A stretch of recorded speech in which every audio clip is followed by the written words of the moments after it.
I Just Work Here is an entertainment-based podcast. Please note that this show is for entertainment purposes only and should not be sourced as fact. The views and opinions expressed in this episode are our own and may not reflect reality or accurate information. We encourage listeners to seek verified sources for reliable information. Enjoy.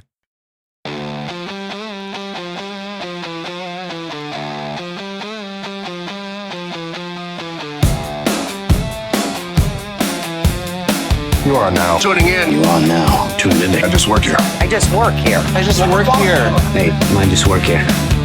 Woo! It's showtime! Holy shit! I gotta go! That's one fucking mosquito! Death!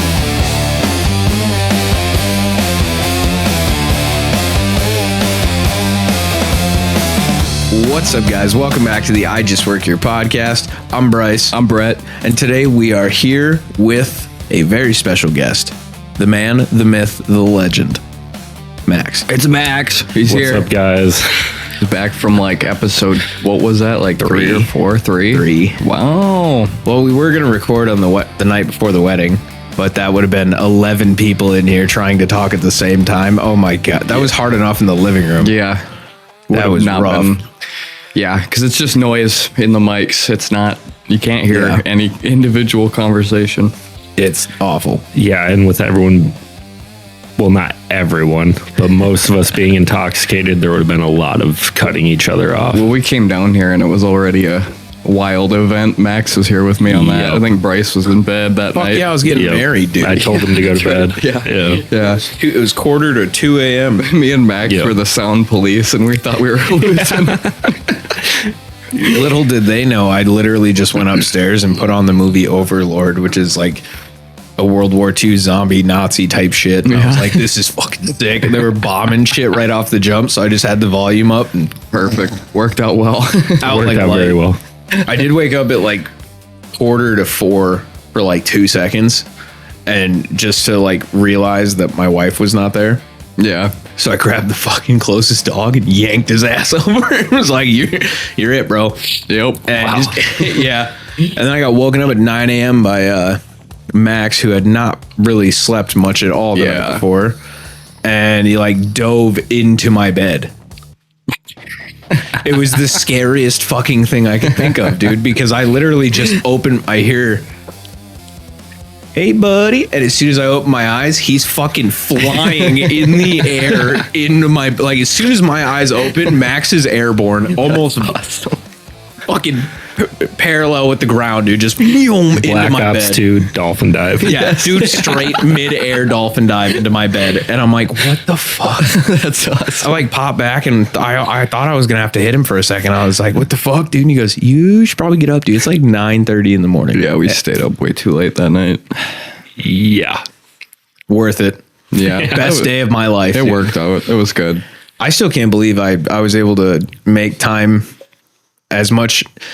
time work for me as much as it did with washing my pickup and all that fun shit. I mean, people were definitely late, but I'm not going to say anything.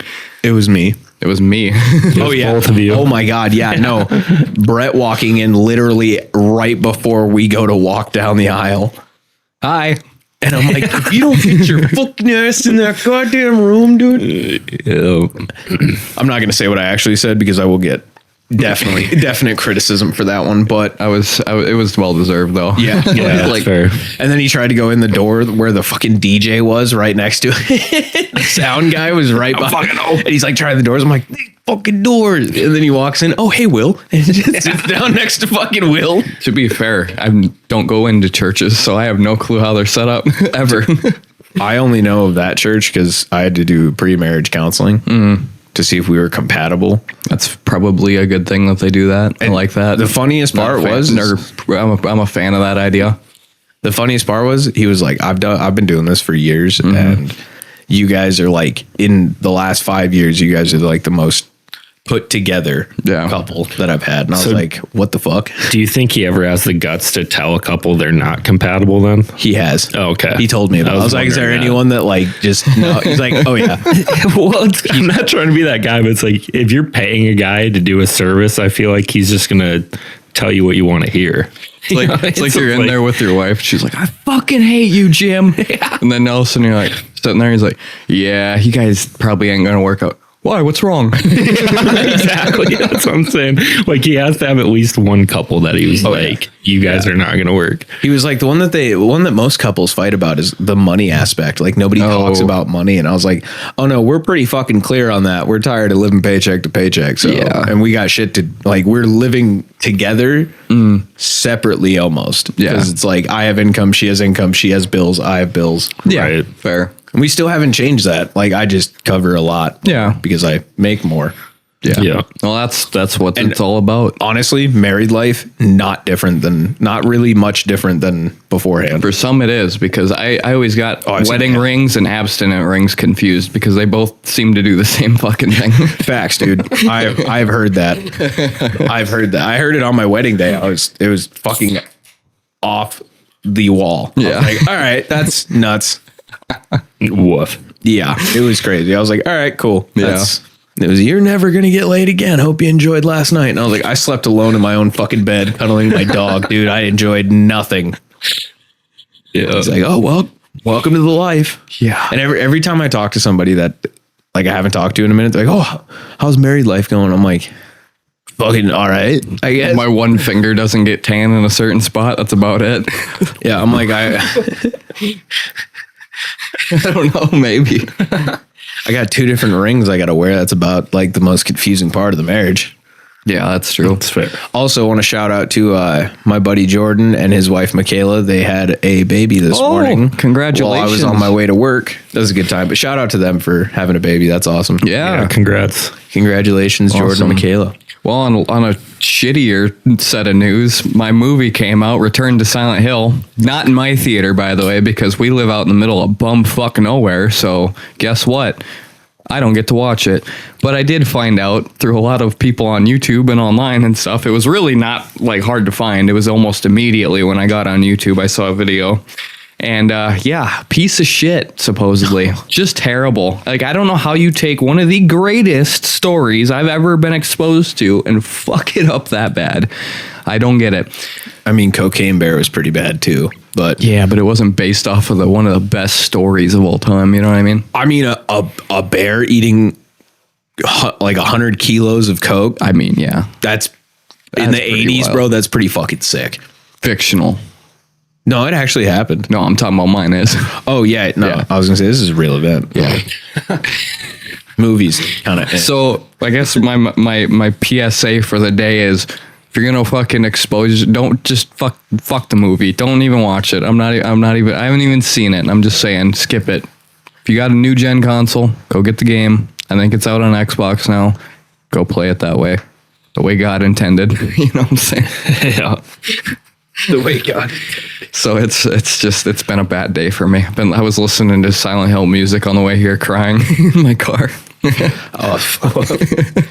I was just gonna say, I don't know if it'd be because of the movie with how cold it is. I almost cried on my way to work this morning too. Dude, yeah. It's fair. My pickup my 98 Chevy with a 350 small block gas engine started to sound like a diesel, and I was like, hey yo, That's auto starts nice. I don't have to Yeah, listen to my that's car right. scream in the morning. don't have auto start. I could put it in, but I don't want to. Yeah. Because then my lazy ass is gonna bring my keys to my bed, and I'm just gonna hit it when I wake up. Might as well. Because it's gonna take that fucking long to start. Yeah. And stand warm up anyways. We got some more unfortunate news, Max. Your team. Oh yeah, Oh, tragic yeah. news in the history Yeah. of the, I mean, that's rough, but what do you do? Yeah. what happened?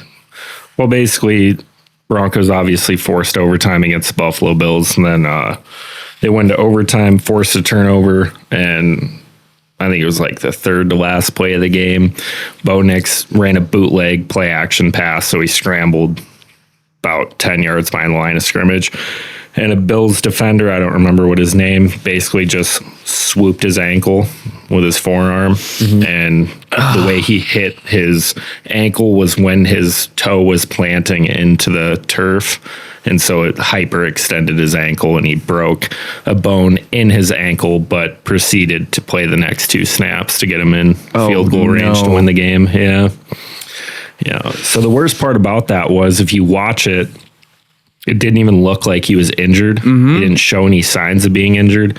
But then after the fact, the coach obviously told the press that he got x-rays and he broke his ankle and he's out for the season. But he even did the post-game interview, didn't say he was hurt, but we came to find out it's because he didn't want to take attention away from the team's big win What a as a fucking whole. G. Yeah, he Dude, didn't Bo want Nix is the GOAT. Yeah. Our new generation GOAT. facts. Yeah. You know. Damn. That's a mad level of respect. In Bo Nix, we trust. Yeah, now it's like ain't no party like a steady party because their backup QB now has to play, which is like the first time a backup has played in the AFC Championship, made a career start since 1970. So he's not thrown a ball in like an actual game since 2023. So Oh no. that he has to do it. It's in one of the biggest games of his life. Yeah. Oh, yeah. Yo. Oh no. That's funny. Yeah. In Stiddy, we trust. Yeah. Oh, I guess. Stiddy. That's funny. Shout out to him. Yep. Shout out Well, I mean, Stiddy. and he has a chance to do one of the funniest things ever too, because he played for the Patriots before the Broncos, and that's who they play Sunday. And the Patriots cut him because he backed up Tom Brady, and the Patriots cut him. Broncos signed him, so now he is technically going against his former team. Watch him pull some Tom Brady bullshit, dude. And just Well, exactly. And if we think about 2018. He's got the cheat codes. He might be able to use them. Yeah, because I mean, we've seen it before. 2018, Eagles Carson Wentz tore his ACL. They had to put their backup quarterback Nick Foles in to play in the Super Bowl. Yeah. And he won the Super Bowl for him, and he got Super Bowl MVP.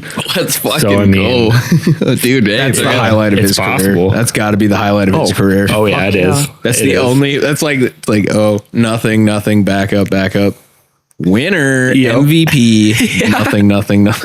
Yeah, exactly. Didn't he retire, or is he still throwing? No, he retired. I fucking knew it, Yeah, dude. he You gotta take retired. your wins when you can. Yeah, exactly. You're out, bro. Yep. So I'd like to thank Max for that little segment on the Denver Broncos' current situation, because he is our local football correspondent. Absolutely.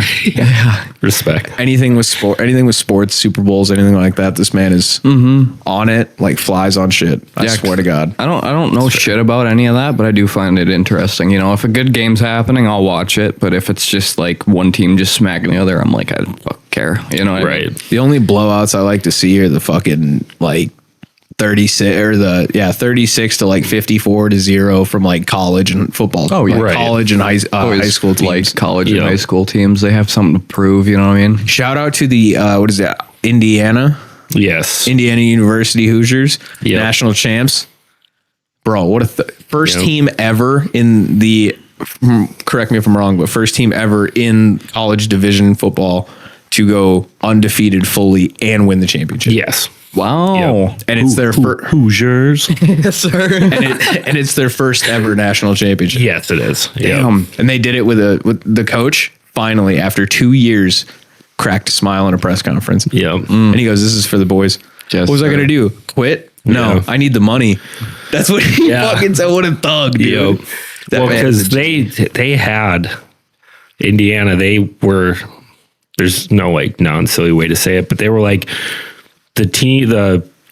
I don't know how to say it. They were a university that literally lost the most out of any other college team. quote So unquote the worst. yep. So to like find a coach like that and then just to turn around and go 16-0 and win the national championship. Yeah, that's pretty impressive. That's sick. And they went 11 Yeah. and 2 last year. Yeah. That's Yep. And I know that ending, that last loss, that was the fucking like the nail in the coffin that the coach is like, we're never fucking losing again. Yeah, exactly. Now poor Mendoza's gonna enter the draft in You see his brother jump ship already? Yeah, transfer portal Immediately. Yep. So His brother was his backup. Was it Fernando? Was the Fernando's the older brother. Yeah, that's the one who won it. Yep. I can't remember what his little brother's name is. Something with an M. No, Yeah. they're both Mendoza, aren't they? Well, yeah. They're okay, both yeah. Fair Mendoza. enough. But the other brother that was the backup, and it's like literally the day after the championship, he entered the transfer portal and signed already. Yep. And he's as a head quarterback or the start quarterback for another team or some shit. Yep. Nice. 24 hours after his brother wins the national champion, he's like, well, his brother's going to the draft, so Yep. And now, unfortunately, Fernando Mendoza, you are a Las Vegas Raider, brother. R.I.P. Oof. Yeah. Oof. Oh, actually, hey, it might work out because Tom Brady owns a stake in that team. Tom Brady might come down, give him some pointers. Well, yeah, but It's Tom fucking Brady. It's possible. still has to play Bo Nix twice a year. But he's got Max Crosby. Yeah, that's fair. That man's a G. He is. He is. He has the N-word pass for sure. Facts, dude. French inhale a fucking cigar on national TV, bro. Live. Hell yeah. Fuck yeah. That shit. Oh, dude, that's hard. I like that. that is, and he's the cold, in my opinion, the coldest looking white boy. Like he looks like he served time, Yeah. but it's just his tattoos and the Right. fact that he openly snitched on himself for stealing his brother's ID when he was underage to go get tattoos. Yeah. To get his chest piece done. Pretty cool. Yeah.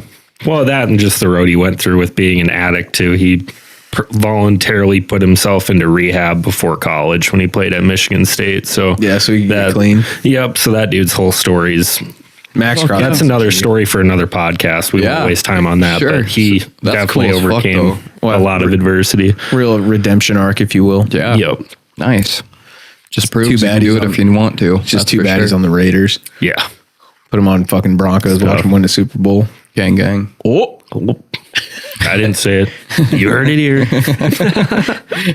I said Molina. I need a win. Facts. Put Crosby in. Yeah.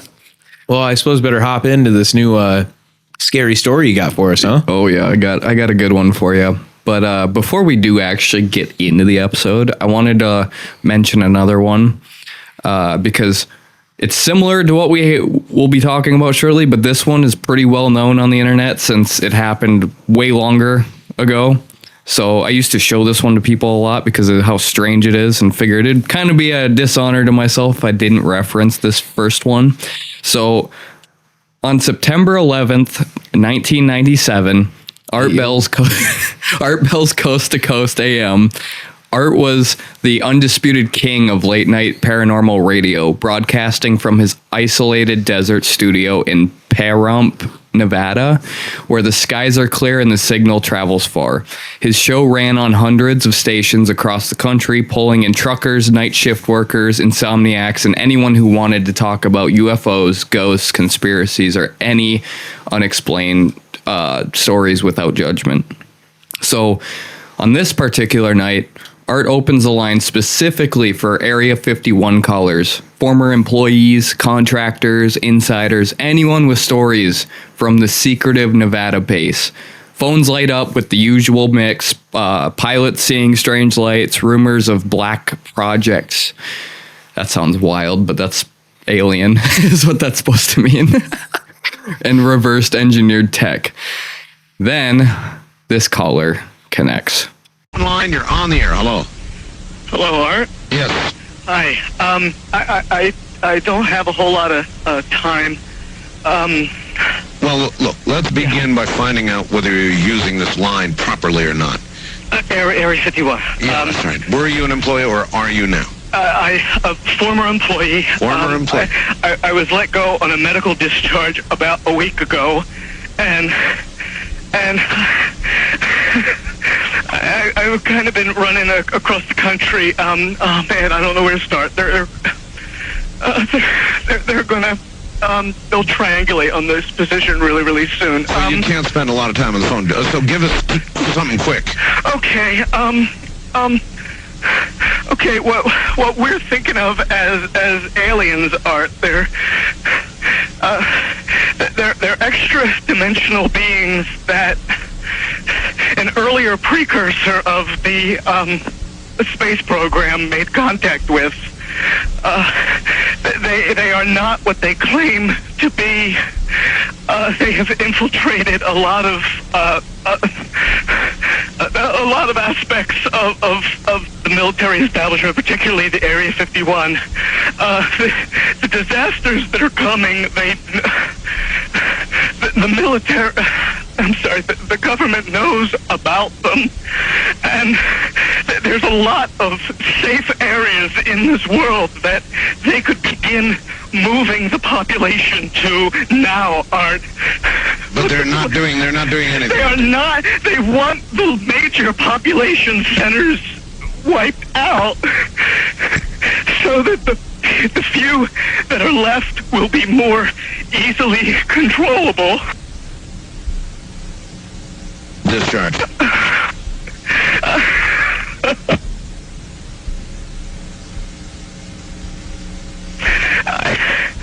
I started getting...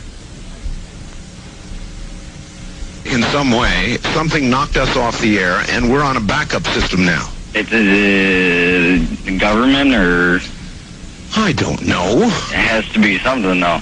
Well, did you hear? Now, you tell me because you were listening. That was awful strange. There was a really weird guy on the air when it went off? Yeah, real weird out. Woof.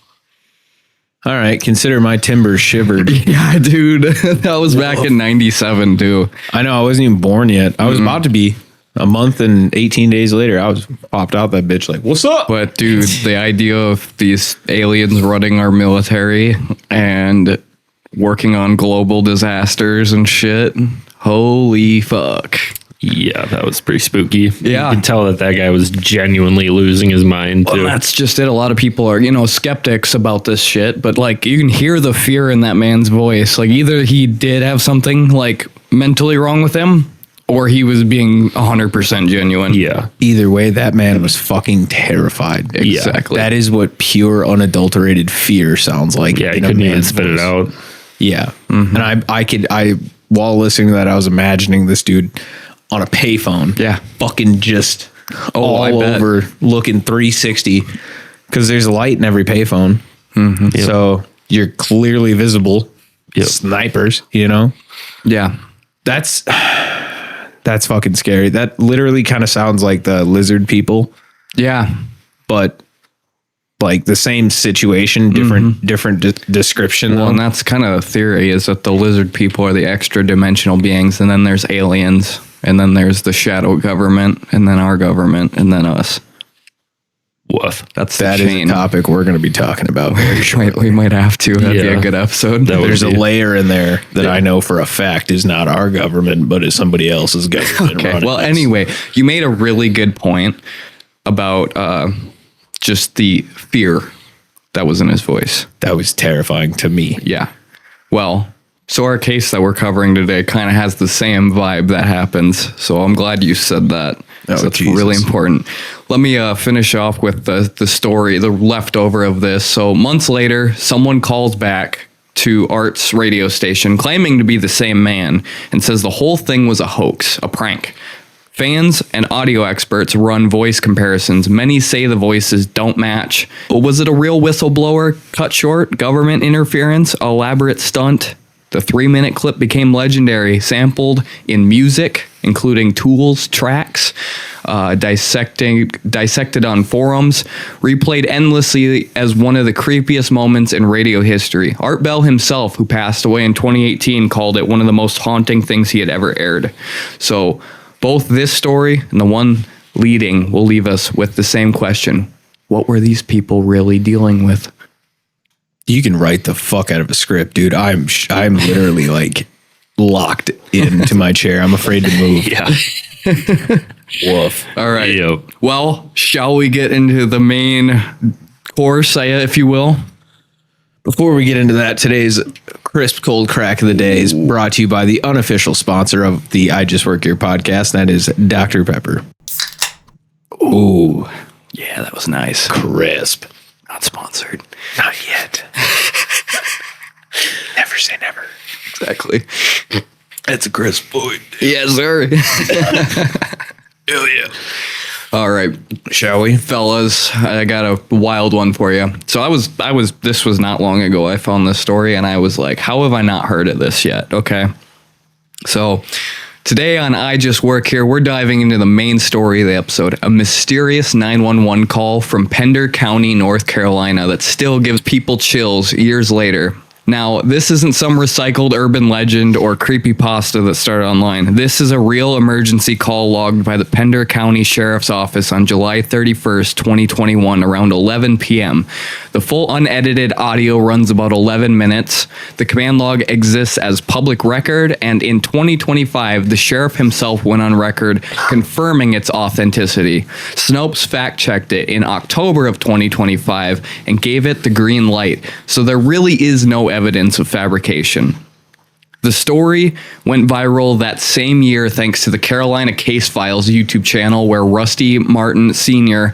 released the tape, interviewed the caller whose face was hidden, voice was altered for privacy, and spoke directly with Sheriff Alan Cutler. Millions of views later, people are still debating what actually happened on this dark stretch of Highway 210. But before we get to the call itself, we need to set the scene properly, because this didn't happen on some generic back road. It happened in a place soaked in history, and not the good kind. A place where people have been reporting strange things for decades. Here's some info on the location to paint the picture.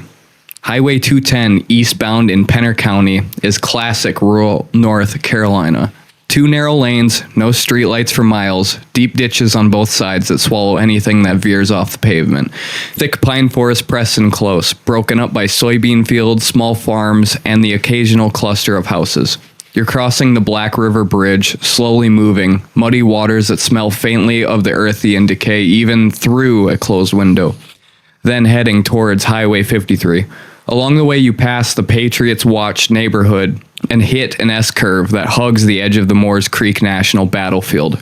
This is deep country, about 900 square miles in the county, only around 60,000 people spread thin, and on a summer night like July 31st, the humidity hangs heavy in the air, and once the sun drops, it's black. The kind of black where your high beams feel like they're barely scratching the surface.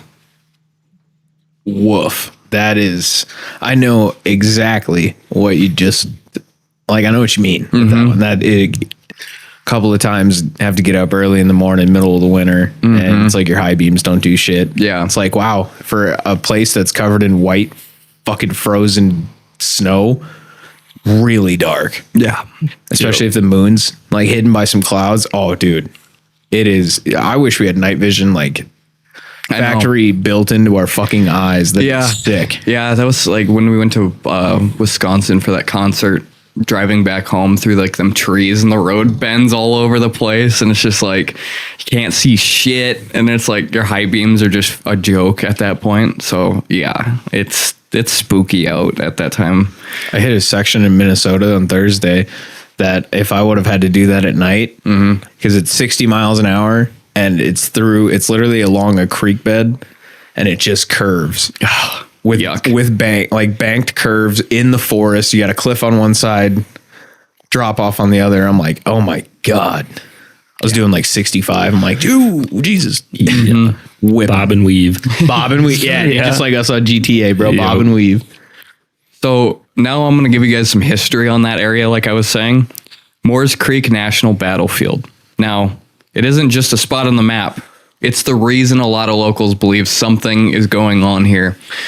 February 27th, 1776, the Battle of Moores Creek Bridge. About 1,600 loyalist militia, many of them Scottish Highlanders loyal to the British crown, wearing traditional plaids and kilts, marched through the night to cross the creek and link up with British forces for a push into the Carolinas. The Patriots get word, move fast, and around 1,000 militia under Colonel Richard Caswell and Alexander Lillington fortify the position. They remove the bridge planks, position cannons and muskets on the far bank, and wait in the dark. At dawn, the Loyalists charge. They hit the creek running, expecting an easy crossing. Instead, they run straight into the withering fire.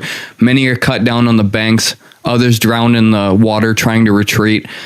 The fight is over in minutes. Official count, more than 30 Loyalists killed, dozens wounded or captured, while the Patriots lose almost no one.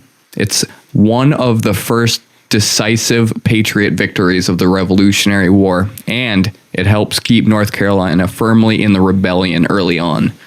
Hell yeah. Hell yeah, America. Hell yeah. All I could think of is like all those guys, like once they see everybody start retreating, I could just imagine them being some fucking good old boys going, hell yeah, brother. Yes, sir. Yeah. And you keep fucking running. Get off my land. Jeez. Yeah. No wonder in the South, everyone always goes, if you see an old guy on the porch, there's a shotgun near him. I guarantee it. Yeah. And they're just like, get off my porch. Okay, I was going to ask for directions. Now I'm scared. Now I'm just lost. All right. Yep. Or if you Lost see and scared. yeah, and if you see one at outside a gas station with a banjo, listen to what he says. Yeah. If he says don't go up there in the mountains, them hills. you're gonna get ripped apart by some fucking eldritch horror. Dude. Yeah. Yeah. It's gonna fillet you alive, and the guy's gonna be on his fucking porch going, "I fucking told them, kids." We may repeat ourselves, but we're prepping you for life. Yes, Facts, sir. dude. My 8-year-old knows this. Today, the site is an 86-acre national park, walking trails through pines, preserved earthworks, a replica wooden bridge over the creek, a visitor center with muskets, uniforms, and exhibits on the Highlanders' ill-fated charge. During the day, it's quiet, school groups, history buffs, but at night, that's when reports start coming in. Investigators describe two main types of activity here. One is residual haunting, the battle's trauma replaying like a broken record. The other is something more active, a thin veil or a window area where the boundary between our world and whatever is beyond gets weak. Some say the violence from 1776 punched a hole that never fully closed, letting things like ghosts and shadows, or worse, slip through the time. All right. Fucking terrifying to think about. So that's the place our driver is passing when everything starts going wrong. Ooh. Consider the scene set. Holy shit. It's not a nice place. Fuck no. That's literally what I was talking about earlier. Eldritch horror, but it's about to be something terrifying come out the woods. Oh boy, get ready. Diddy ain't got shit on this thing. So Wild. who was behind the wheel that night? We only know this guy. We'll call him T for short because he's kept his full identity private for obvious reasons. Even in the 2025 Carolina case files, his face is hidden, like I said, and his voice is altered. But from what he's shared and what the sheriff's office and Snopes have verified, T is a young man originally from Florida. He's former Army, which means he's had training in high stress situations, recognizing injuries, staying level-headed when things go sideways, and knowing what trauma looks like up close. He'd recently finished trade school and was up in eastern North Carolina visiting family. So no drama in his life, no criminal record, no pattern of seeking attention or telling tall tales. Just a guy making a routine drive on a summer night. So, like I said, it's July 31st, 2021, around 10:45, 11 p.m. The air is thick with humidity, and T is in his pickup truck, windows cracked, open because the AC was kind of acting up, no radio playing, no music, just steady hum of the tires as he was just driving down the road. And he's doing probably like 55, 60 mile an hour on that, which is pretty normal for that highway. And he's kind of the only guy on this road at this point. There's nobody else. I know that feeling. Yeah. It's the best feeling ever. Yeah, it really is. Then you see headlights behind you and you're like, oh shit. Fuck. It's a cop. Immediately. This is when it kind of picks up because as he approaches the S-curve near Patriots Watch, right where the road starts to hug the edge of Moores Creek National Battlefield, T sees something in the right side ditch, a figure, and it's just standing there off the pavement, partially in the weeds and shadows, but caught in the edge of his high beams. Human-shaped. The skin looks pale, unnaturally so, almost catching and reflecting the light as it hits him. And the clothes that he's wearing, a pair ragged and torn. The fabric hangs loose in places like it's been through something rough. There are dark streaks that look like blood trailing over the figure's face and chest. The figure isn't moving towards the road. It isn't waving its arms, staggering, or showing any sign of distress like someone who'd been hit by a car or needs help. He's standing there, staring straight ahead, eyes locked forward, almost vacant, not tracking the truck as it passes. And the figure doesn't turn its head, doesn't step forward, doesn't react at all. And the weirdest thing, he's dressed in American Revolutionary War uniform. Oh my God. That'd be the fucking worst thing ever. A first thought in my mind as soon as you said he's just standing there. Back of my mind, thanks to my 8-year-old son. He's standing there menacingly. Like fucking I wanted it. I literally, if Max looked at me, I'd have let it loose, dude. Yeah. I was sitting there biting my lip so hard I started to feel like I was biting into my lip. So I didn't just yell out menacingly. He's just standing there. But yeah, as T continues driving, he looks in the rearview mirror and the guy's just still standing there. He didn't turn around. He was just stopped, you know, like. Well, I mean, if you were from 1776 and you just saw a fucking pickup drive by you, I wouldn't be fucking moving either. I'd be like, whoa. Yeah. What's this road? Yeah. This was grass. Yeah, dude. So T's mind goes straight to practical, thinking this looks like a head injury victim, blunt force trauma to the skull. I mean, it was just bad at the end of the day. So his first instinct is to help, but he's alone. It's dark out, you know. It could be like a fucking ambush or a robbery, you know, somebody just playing a role. He's not dumb. So he doesn't slam on the brakes. He keeps driving, but he grabs his phone immediately and dials 911. Smart. Logical decision in every horror movie is not to stop and help. Just keep fucking driving, please. Make a realistic horror movie. So now I'm gonna give you guys some transcript from the call. We'll hear it later, but I'm just gonna kind of give you the little beginning of it. So dispatch, Pender County 911, what's your emergency? I'm driving on 210. I just crossed the Black River and I thought I saw a guy standing on the side of the road bleeding.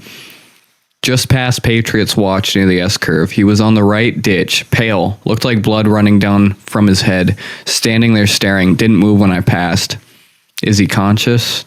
Did he wave or signal for help? No, ma'am, just standing there, staring straight ahead, eyes locked, didn't react at all. So that's from that. Pretty fucking bizarre. Yeah, it sounds like this guy's pretty straightforward. Yeah. Like he's cut and dry. So if we hear the emotion that we heard from the first one in this, woof. Mm-hmm. I agree. It's one of the in my opinion, military people are some of the like hardest motherfuckers on earth. Mm-hmm. Seen some shit, done some shit, don't talk about shit. Yeah. So if you hear one just breaking, oh my God, it is right. It is literally, in my opinion, one of the most heartbreaking moments. Yeah, absolutely. When you hear fear, it's like, oh God. So anyway, the line is still open. The dispatcher's calm, professional, exactly what you would expect. She's asking follow-up questions about the bleeding man in the ditch. Was he moving at all? Any wreckage of the vehicle nearby? Can T safely pull over? And as that's kind of happening, something else happens. Here's the audio of the actual 911 call for y'all.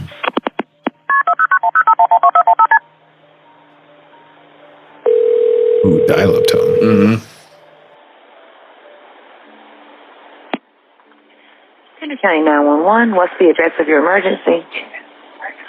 I'm driving on 210. I just crossed the Black River, and I thought I saw a guy standing on the side of the road bleeding.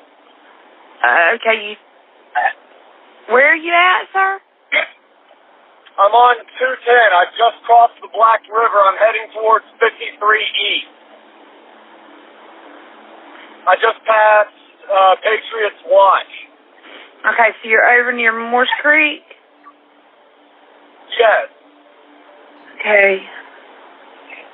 And did you saw a man standing on the side of the road?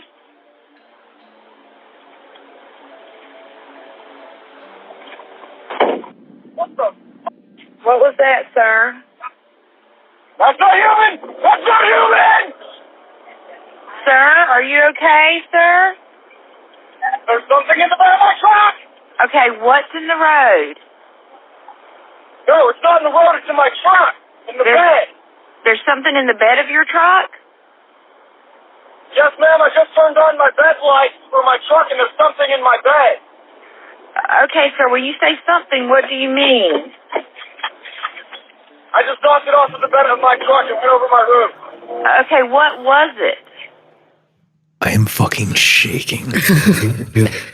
I was looking at Max, expecting a reaction, And then as soon as I heard, that's not human, if you future Brett, play it back, dude. That's not human! That's not human!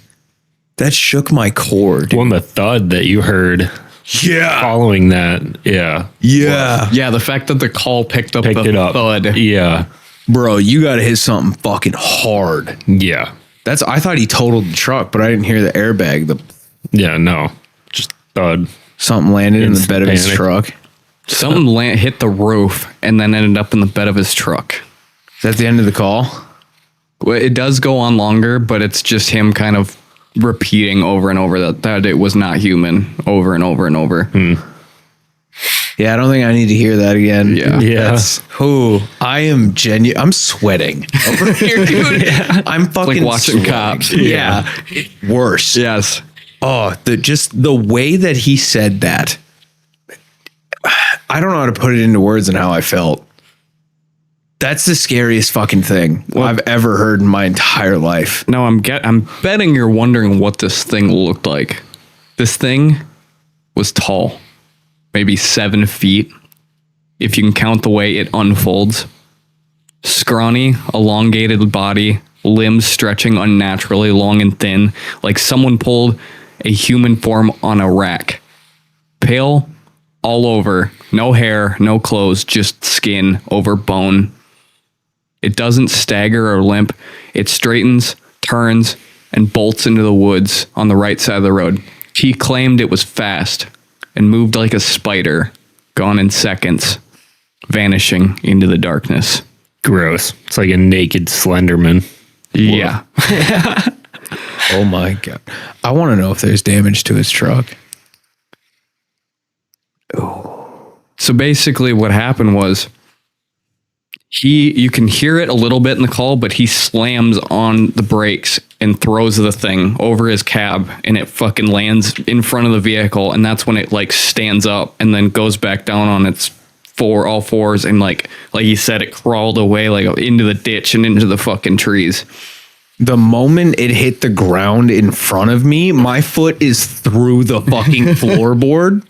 And I'm physically pushing the fuel into that engine. Yeah. Like nothing will stop. Smoke that motherfucker. Dude, Yeah, I hear you. This is why you always put a fucking big old cattle guard on your truck. Yes, so you can kill what you need to kill. Yeah. Yeah. Yeah, that's why when you asked if it had any damage, I was going to say, nah, brother, it was a 90s Chevy. This is 25. I don't know. I heard the dinging and that shit sounded newer. Yeah, like if it was a 98 or something, dude, you'd have heard an air leak somewhere. You'd heard in the background. Anyway, Brett, continue, so T doesn't stop to look twice. He floors it and his heart's hammering, hands slick on the wheel. He keeps talking to dispatch the whole time, voice shaking, repeating, not human. And he makes it to the nearest lit spot, Johnson's Corner gas station at the intersection, Highway 421. Pulls in under the bright fluorescent lights, parks near the pumps where people can see him, and waits, still on the line, shaking and breathing hard. T stays in the truck until the lights of patrol cars appear. Deputies, state troopers, and EMS arrive quickly. T steps out shaking, and he tells them everything. The bloody figure in the ditch, the thud, the scratching, the face at the window, the thing tumbling off and running into the woods. They inspect the truck immediately. So EMS checks him first for no physical injuries. He has no signs of intoxication or drugs in his system. Heart rate elevated, adrenaline high, obviously. Deputies take his statement right there. The initial bloody figure in the ditch, the thud, the scratching and banging, the pale skeleton face, the thing standing tall before vanishing into the woods, all of it. And on the roof and the rear of the cab were fresh, deep gouges, parallel lines, 3 or 4 at a time, scored into the metal like claws had gripped hard and dragged backward when T slammed on the brakes. The marks are deliberate and not random scrapes from overhanging branches or road debris. Deputies photograph them from multiple angles. Notes and photos go into the command log. And that's where they stay, because I don't think there's any photos online of it, but everybody who was there said it happened, you know. So T agrees to guide them back to the exact spot. He kind of at first didn't want to, but then he was like, okay, you know. And so the cops are following him. They get to the S curve near Patriots Watch, and they return as a group. They got patrol cars, flashlights, and they're sweeping ditches. They're looking around for everything. Parks and Wildlife is called in, and they deploy a drone with a thermal to see, you know, if they can see anything. That'd be wild. You just see that thing fucking sprinting across the field or something. Would be scarier as if it didn't have a heat signature. That's oh, I didn't even think of that. You just see a fucking outline, flying through the fucking forest, not hitting anything, dude. It'd be like the what's it called when the way you described how it ran away. All I thought of was The Quiet Place. Yeah, I thought of that shit. I was thinking of General Grievous when he's losing and he starts crawling away. That's what I always picture. Okay, that's fair. That would be freaky as fuck, I think. Oh god, imagine doing a crab walk while looking at you. So yeah, they look for everything, you know, broken branches, anything in the trail, you know, maybe, or like off through the trees, maybe broken branches, but they don't find anything. No tracks, no blood on the pavement, but they do find his brake marks. Those were verified. But yeah, it's just quiet at this point. The drones are flying around. There's literally nothing. And Highway Patrol logs the incident as a traffic-related event, possible animal contact, or unknown cause. No criminal charges, no follow-up investigation beyond that night. Case closed on paper. But the story doesn't end there. Fast forward to 2025, Rusty Martin Sr., who I referenced earlier, through his Carolina Case Files YouTube channel, focused on North Carolina mysteries and true crime, gets a hold of the full unedited 911 tape, about 11 minutes long. The Pender County Sheriff's Office provides it under public records request, along with the command log. Rusty contacts T, who's reluctant at first, obviously, because he doesn't want anybody knowing who he is. But after some back and forth, T agrees to do a voice-altered, face-hidden interview. And in that video, released in September of 2025, T elaborates the initial figure in the ditch reminded him of a Civil War soldier. Tattered uniform like rags, blood streaming from his head wound, the kind of blunt force trauma you'd see if a musket ball or a bayonet hit you. Woof. He thought it was a ghost from Moore's Creek battlefield at first. Then whatever jumped in the bed wasn't that. It was something else entirely. Pale, skeletal, predatory. It was beating on top of the cab, scratched like it wanted in. He had a wood-splitting axe in the cab, but froze. Didn't grab it, just drove. And he hasn't driven that stretch of 210 at night since. I'm fucking justifiable. Yeah. I'm never going down that road, even in the fucking daytime, bro. I'm moving states. Like what happens when you go out searching for shit and you find it? You know what I mean? It's like that movie, what is it? Above, So Below, or whatever the fuck it is. It's like as above as below. Yes, yeah. That one where they find the portal to hell in the Paris catacombs. Hell no. That shit was wild. No, that's. Can you play that fucking snippet? We'll play it at the end. How about that? Thank God. Okay. Because I don't know what that was, but I want to hear it again to make sure my brain knows what fear feels like. Yeah. I want to feel something. Won't sleep with one eye open tonight. Yeah. Considering it's fucking 104, I hope we sleep well tonight. So Sheriff Alan Cutler also speaks on camera in the same series, and he confirmed the call came in July 31st, 2021, around 11 p.m. The tape is real. T's story held up in follow-up questioning. No inconsistencies, no signs of fabrication. Quote, I don't know what he saw, but hearing that fear in his voice sticks with you. He dismissed hoax theories. 4 years in the making just for a tourism boost in Pender County doesn't make sense to me. So, like I said, Snopes fact-checked it. And now the broader context, what does this fit into?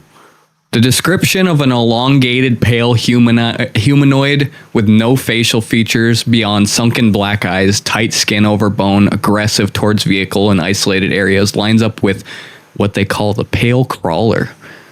These are often lumped under the rake, if you've ever heard of that. A 2005 4chan creepypasta that started as a collaborative horror fiction.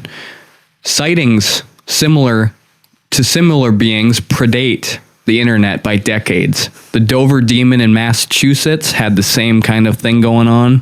Appalachia and the Southeast have scattered reports of pale, lanky figures in the woods, sometimes crawling on all fours, sometimes standing tall, often near roads or trails. But in North Carolina specifically, pale figures seen in the pines near battlefields or old cemeteries. Cherokee oral traditions mention the moon-eyed people, small to medium pale-skinned beings who live in caves and are active at night, sensitive to light, and avoid humans. Some modern researchers link them to these crawling-like sightings. Nearby in Curry, reports of Dogman is an upright canine creature. Fuck, that's stupid. I'm not reading that. But yeah. So there's a little like history on the whole like figure. I mean, so it's not like unheard of for him to make this up. Like with the region. It's predated in the region. Mm-hmm. It's already been discussed with other people. There's other sightings. But that's the thing, like if he's not from the area, why would he know exactly that? You know what I mean? I don't think there's any skeptical way to look at this. I'm going to be honest with you. If anyone's skeptical of it, play the fucking call. Yeah. Play the call until you don't find it skeptical, because if you've never heard pure fear in someone's voice, that's what that was. Mm-hmm. That has me physically, like my anxiety is a little bit higher after listening to that. Mm-hmm. It's like way up there. Yeah, I'll just kind of name off the things that people said. An animal misidentification is one of them. A fucking hope, Wolverine, or exaggeration, and psychological stress, dark road, battlefield lore. Yeah, I think I'm. But like I said, the counters hold weight. Physical gouges in the truck documented by deputies that night. T's consistency across the years. Sheriff's personal confirmation. No clear motive because he didn't want his face shown or whatever, And like you said, the audio kind of just speaks for itself. So what was it? A battlefield residue ghost that shifted into something predatory? A mimic using the injured soldier to lure people in? Something drawn through a window created by the 1776 violence? Or just a very bad night with something very strange? That's the Pender County call, and it starts with the concerned 911 report about a bleeding man. Ends with claw marks on a truck. What would you do if you saw this figure in the ditch? Would you stop? Would you keep driving? And if something climbed in the back, then what? That was honestly beautiful. Loved it. Would have been super clutch to see actual pictures of the claw marks in the bed, though, just to get a reference of how what's the whole event called? Just type in North Carolina, Pender County. Pender, Pender. How much you want to bet the government stepped in, and that's why a lot of this is like, yeah, I'll talk about it, but I don't want to be known for it. Yeah, because he's a government employee if he's in the military. Yeah, he probably got talked to. Yeah, and I bet the truck was seized. I guarantee. Yeah, probably why you can't find pictures either. Guarantee he didn't even make it home by the time they got back to that truck stop or whatever. Probably not. I bet there was a semi there. Yeah. To pick up his truck. And there's government officials. There's no way that this would happen, and you just get to go home with the fucking truck, but there's no evidence ever. Yeah. Especially in 2021. Yeah. Yeah. Dude, right after COVID, everyone's on social media because there's nothing else. Like, that's where everybody was. So yeah, they took his truck and were like, here you go. You can have this Prius. Yeah, pretty much. Yeah, dude. And like, the thing that gets me, it's like fucking Volkswagen Bug. Yeah. Like I just watched that new It series called Welcome to Derry, and he's a shapeshifter. That's how he lures his food. Yep. And it's who's to say that? Yeah, like that one theory was saying, who's to say that this thing wasn't using that Civil War guy that was all bloody as kind of like how an anglerfish has that light, you know, and that's how they get prey. They lure you, yeah. A little distraction. So kind of, I don't know. Like I said, there's like the thinning of the veil also, where, because that was kind of the theory on like Mothman and shit, that there was like a rip in however our dimensions work, and that's this thing just kind of crawled out of it. Wasn't supposed to, but it did. Yep. Came out of purgatory. I don't fucking know, man. Regardless, I don't want to see one of these. I'm good. I drive a 98 Chevy, so I'm gonna tell you right now, if that thing's as quick as this guy talked about, I'm fucked. Yeah. My truck does not go that fast. Yeah. And that bitch rolls when I take corners, so I'm like, ooh, we probably flipped that bitch. Yeah. Yeah. All I know is, bet homie's glad he wasn't in a Miata. yeah. He probably died. Probably. Oh my gosh. Yeah, dude. I don't know. It's just one of them fucking phenomenons that happens, and you just sit back and... Let's talk about that fucking guy in the beginning. Oh, the Art Bell situation? That was fucking insane. Yeah. The terror that man felt, I cannot even fathom the level of trauma that individual went through and or is currently, well, he's probably dead now. Oh, well, yeah. Definitely dead now. Yeah. This is before 9/11. They were doing whatever. Yeah. Well, and the fact that he called saying he was a former employee. 2 weeks. He's been of Area 51, but he was let go for medical leave. So yeah, it's like, what did he encounter even long before that phone call even took place? Yeah. Yeah. Like, do you know how much the human body can go through so much trauma and heal from it? Yeah. But in my opinion, your mind goes through 1,000 times more. Oh, 100%. How much can someone take before they break? Yeah. And that man sounded fucking broken, shattered. Yeah. Yeah. It's one of them calls I've showed it to many people and stuff, and they're just like, what the fuck? And like, even the topics he's talking about, how they're not aliens like we perceive, but extra dimensional beings. And he doesn't like elaborate on it. He's just spilling what he can in the moment. Ooh.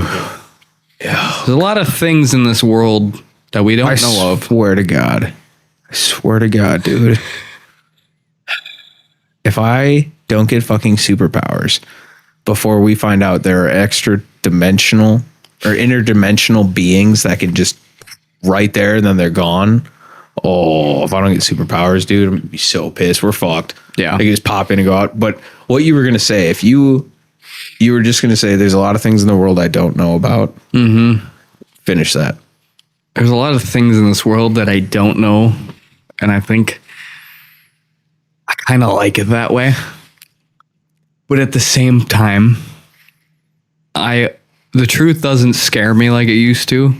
So I'm almost willing to know what the fuck is going on, because shit like this happens and you can't tell me it's mass hysteria or somebody bullshitting every time, because like this episode that I guarantee happened. Almost, I had put a lot of money on that this shit happened, because I mean, how else do you explain all of it? You know, that's too emotional to fabricate. Yeah. That's the one thing that people I don't think understand is like with AI and everything, everyone's like, oh, you could just, it's all fucking fake. You can do whatever, blah, blah, blah. There's one thing that a computer can never do. It can never like feel fear. Well, that's just it. I've noticed that AI has no understanding of human emotion. No. It's terrible at it. You can describe it. It can try to replicate it, but it can't figure it out because it's so complex. Exactly. And I don't see how that could ever have been fabricated by any means whatsoever. Yeah, no. That was terrifying. Yeah. On one last note, it is insane how much stuff doesn't get leaked from the government, because like you were saying with the whole, your mind like can only take so much of seeing so much stuff, and you get so scared to where you just snap. But it's like you said, the FBI in government, they know so much, they see so much. It's almost impressive that more hasn't been leaked, because if you would have watched Kash Patel, or the FBI director, when he was on stand for Jeffrey Epstein, that dude looked like he saw a ghost when they were asking about Trump being in there and all these other big names. Like he even 100%. did the little like ear thing, which was like a signal of like, I'm uncomfortable, get me out of here. So I'm glad I don't work for the government. That's where I'm ending on. Well, and that's just, He was like scared, like my family's gonna die if I say something I'm not supposed to. The only thing part of government that I would love to work for is the cryptozoology department. That is it. That is the only, because I would love to know about those secrets of animals that are out there. It's not far-fetched to think that maybe if the government were to, maybe they have tried it. I don't know. But think of if they captured one of these things and used it as a weapon. That'd be the end. I'll just simplify that into one sentence. That would be the end of humanity. Yeah. Yeah. I mean, we saw it in Stranger Things. They were trying to do it with that one fucking Demogorgon thing or whatever in Russia or whatever. You know, it's just... But then again, I think these things are so off of the timeline and basis of how things work here in our world that I don't think there is a way to control them. You know what I mean? Right. Like I'm saying, if this thing was projecting a fake guy on the road to pull in or like lure in its prey, you know, and you got to think this thing could be fucking hundreds of years old and saw that war go down. And that maybe when it came out, and it's been here since then. Yeah. So it's terrifying. The only people it knows look like that. And that's why it was projecting that. Yep. Homie needs to get the update. Yeah.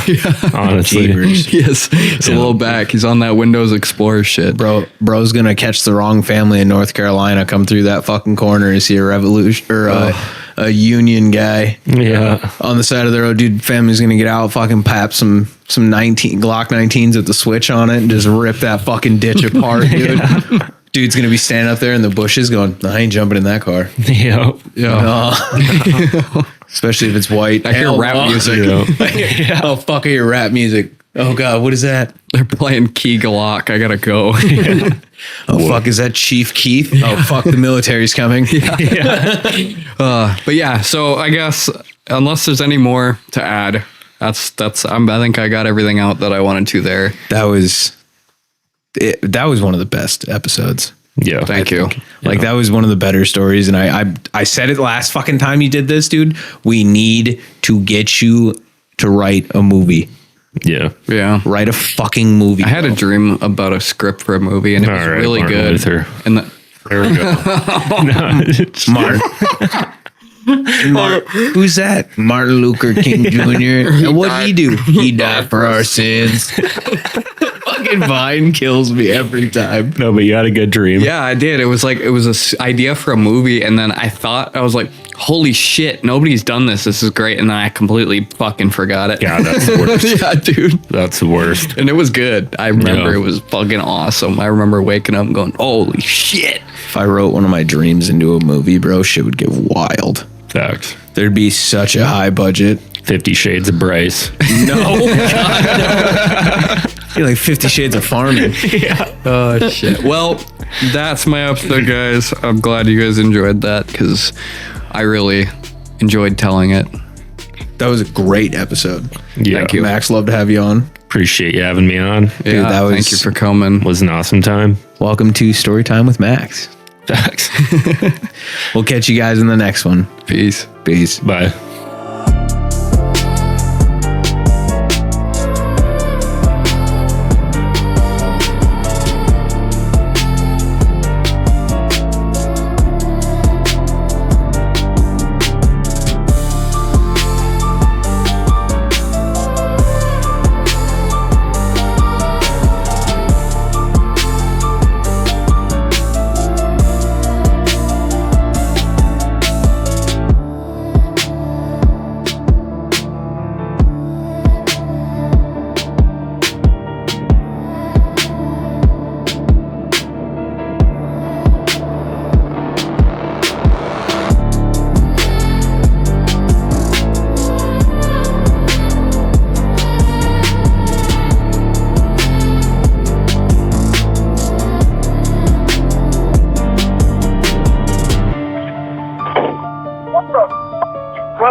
Are you okay, sir?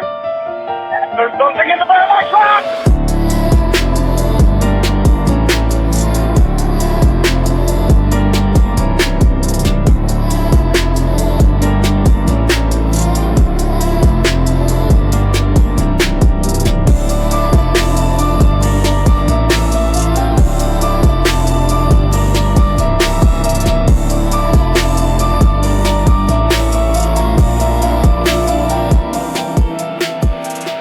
That was one of the fucking scariest things I know of. Yeah. Well, and even after the loud thud, after listening to it a second time, it almost seemed like you could hear him put the pedal to the floor too. Oh, yeah. You could hear the engine rev up. Yeah, as soon as you hear the thud and then doo-doo.